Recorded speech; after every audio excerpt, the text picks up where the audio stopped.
સંત શ્રી બજરંગદાસ બાપા, જેઓ બાપા સીતારામ તરીકે પણ જાણીતા છે, તેઓ ગુજરાતના એક મહાન સંત હતા. તેમનું જીવન ભક્તિ, સેવા અને માનવતાનું ઉત્તમ ઉદાહરણ છે.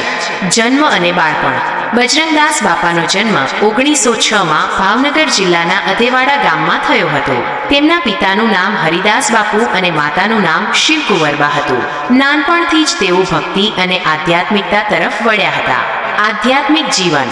બાપાએ નાની ઉંમરે જ ઘર છોડી દીધું હતું અને સાધુ બની ગયા હતા. તેમણે અનેક સ્થળોની યાત્રા કરી અને વિવિધ સંતો પાસેથી જ્ઞાન મેળવ્યું. તેમના ગુરુ સીતારામ બાપુ હતા. તેમણે બાપાને રામ નામનો મંત્ર આપ્યો હતો. બાપાએ રામ નામનો જાપ કરીને અનેક સિદ્ધિઓ પ્રાપ્ત કરી હતી. બગદાણામાં આશ્રમ. બાપાએ બગદાણામાં આશ્રમની સ્થાપના કરી હતી, જે આજે લાખો શ્રદ્ધાળુઓ માટે આસ્થાનું કેન્દ્ર છે. બગદાણામાં બાપાએ ગરીબો અને જરૂરિયાતમંદોની સેવા કરી હતી. તેઓ હંમેશા લોકોને મદદ કરવા માટે તત્પર રહેતા હતા. બાપાએ ભોજન, દવાઓ અને અન્ય જરૂરિયાતો પૂરી પાડીને લાખો લોકોના જીવનમાં પરિવર્તન લાવ્યું હતું. બાપાના ચમત્કારો.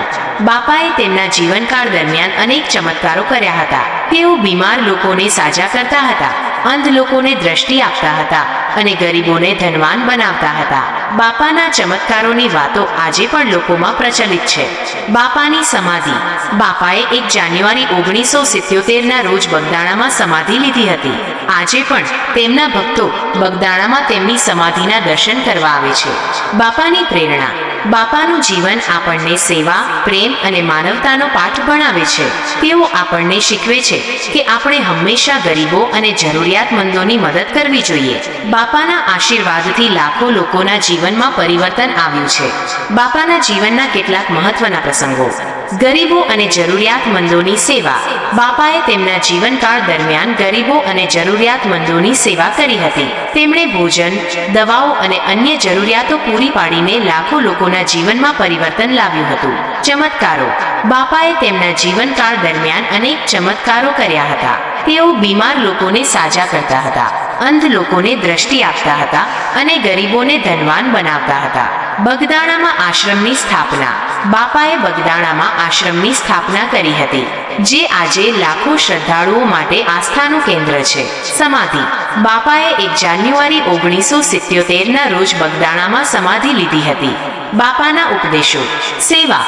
બાપા હંમેશા લોકોને સેવા કરવા માટે પ્રેરિત કરતા હતા. તેઓ કહેતા હતા કે સેવા એ જ સાચો ધર્મ છે. પ્રેમ. બાપા હંમેશા લોકોને પ્રેમથી રહેવા માટે પ્રેરિત કરતા હતા. તેઓ કહેતા હતા કે પ્રેમ એ જ સાચો સંબંધ છે. માનવતા.